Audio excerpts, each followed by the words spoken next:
Hello! Thank you for tuning into PTV. Today we have inside news and a very important upcoming event, the Punahou Carnival 2015. Carnival is right around the corner, but many people, especially the juniors, have been preparing since May. Yes, indeed they have. All sorts of preparations. Like what preparations? Many things like jams and jellies and white elephant. Carnival is a huge production that is led by the current junior class. Preparing for Carnival is a lot of work and starts right after the previous Carnival is finished. Punahou Carnival is known by a lot of people for a lot of different reasons. You're right, the malasadas, the Portuguese bean soup, hakules, jams and jellies, chicken plate, and much more. To find out more about Carnival, we spoke with Miss Leah Ichimura. Here is her interview. Carnival actually started in 1932, and so we are actually celebrating 80 years of Carnival. There were a few years that the Carnival kind of took a break because of World War II. Okay. The Carnival actually is held to raise funds for the financial aid program. But I think more importantly, it is a way for the entire Punahou community to come together for a common cause. And really to invite also the public onto our campus, and really the Punahou Carnival has become one of the more beloved events. I think some of the tried and true items that we have at Carnival, definitely mango chutney is one of the ones that people will come and stand in line from 5 a.m. To get their hands on our fabulous chutney. Malasadas is also one that really has become a signature item for our carnival. Hakule is another one, I think. A lot of our kapuna come back year after year to help with the making of the lei and teaching others how to make lei so that the tradition can continue. Our carnival calendar starts in April. A lot of the student leaders are selected in April. I think you folks have your elections. And then also for the PFA, our nominations happens, and that's where we select our parent chair, and then the students will select their carnival co-chairs. So it really kind of starts in April. And then we kind of start gearing up in May, and then that in May actually we start doing fabric designs, t-shirt designs, and it really starts taking off from there. Although Carnival is filled with food, fun, and games, there is a reason behind why Punahou has the Carnival every year. As many of you know, the Carnival is a major fundraising event for the students who receive financial aid at Punahou. A large sum of the proceeds from Carnival go towards financial aid, while the rest goes towards the junior class that runs Carnival. Most of the financial aid goes to students from grades 6 to 12. However, about 54% of financial aid money goes towards academy students. That's great that the school can come together to raise money for its students. The amount of money received by students is need-based, based on the family's finances and demonstrated need. Although majority of the money that is given is need-based, there's also a small amount of money that is given through merit scholarships. Although the Punahou Carnival is the main source for financial aid, there are other ways Punahou receives money for financial aid. We spoke with Betsy Hata, who works in the financial aid office. Here's what she had to say. Because we gave out about $5.2 million, and of course, when you deduct the expenses from Carnival, you're not going to land up with that much. But we have a lot of very generous donors who are willing to support, and we use the endowment, the interest from the endowment to support our financial aid. Punahou is very fortunate to have the generous donors that we do. We are especially thankful for the donors and supporters for Punahou School. Betsy also mentioned that about $600,000 of the proceeds from Carnival goes towards financial aid. In previous years, around $450,000 of the proceeds went towards financial aid. It looks like the amount is increasing every year. That's great. We look forward to the upcoming Carnival in February and hope to continue supporting the students and the school. We also have an exclusive interview with last year's Carnival co-chair Becky Yim. Here's what she had to say about her experience as a co-chair.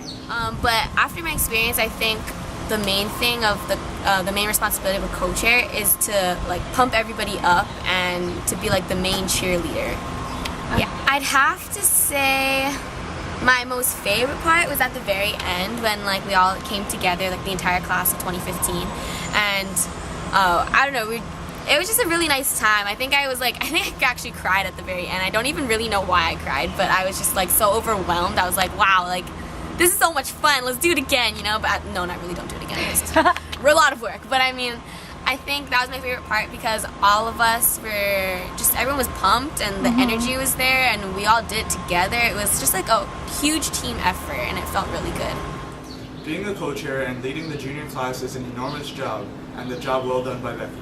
Yes, it's nice to see someone like Becky leading the class in this event. Carnival is a huge production, and it takes a lot of work to co-chair it. Props to Becky.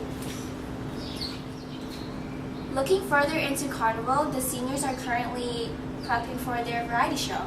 Oh, that's right. How exciting. I remember watching the variety show last year.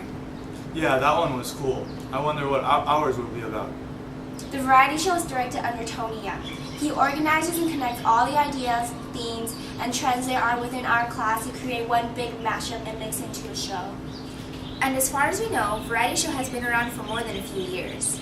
That is true. When variety show has just started, not that many seniors participated. How many would you say? Half your class? Less. According to Tony, only about 75 to 100 seniors would do it. It was not the thing to do it. But over time, the seniors started to carry out the responsibility of variety show, and it became the thing to do at Carnival. That's amazing. Variety show has definitely evolved and came a long way. There has to be a lot of traditions and values that came out of the variety show over the years as well. Well, that was actually a big part of our interview. Let's check it out. In its inception, when it did start, it was very long. And it was literally a variety show. Come out, play the ukulele, come out, do a hula hoop, come out, sing a song. Yeah. You know, the story thing, the show thing kind of evolved. Okay. But yeah, it's been around for decades. I feel like the seniors, you know, you come out of your junior year, Carnival is your responsibility. And this is your year. I mean, it's your Carnival, essentially, the way I look at Carnival. And so I think variety show is a time for you guys to get together as a group, just have a good time, and bond with your class. But the bigger thing is that it gets the students, the class, I think, it's the first time that you've been together as a whole group to really collectively do one thing. Because the next thing you'll do like this is what? Baccalaureate, and then you'll go into graduation. And you know, and I've been doing variety show. This is my third year directing, but I've been involved for maybe 5 years now. I see students who have been together at Punahou K through 12, and they're just getting to know each other. And something we didn't catch on tape, but Tony said one of the traditions of variety show is featuring the class's deans on stage. Doing such a fun-filled show with friends, there are definitely going to be many bonds and connections happening within our class. Wow, sounds like a load of work. When did they begin planning it all? We plan the planning process starts in the fourth quarter for the junior year. And we have brainstorming meetings. They used to call them writers' meetings once upon a time, but the class never wrote the show. So I changed it to being just brainstorming meetings, because what we do is we meet 3 or 4 times just to find out what is your class about. What's iconic to you? What's retro to you? What's popular? Who's a pop icon now? What's the popular music you like to listen to? And so we do all these things, and then they to try to get a feel of who do you think your class is? What is your class about? So these meetings are just ideas. I mean, literally, I write all over the walls, and then I take pictures of everything, and I categorize it by artists and music and TV and film and everything, just to get ideas. And usually by that process, there's a system we go through, and we go, oh, there's something common going on here. There's a commonality. There's a through line. There's something that's making sense.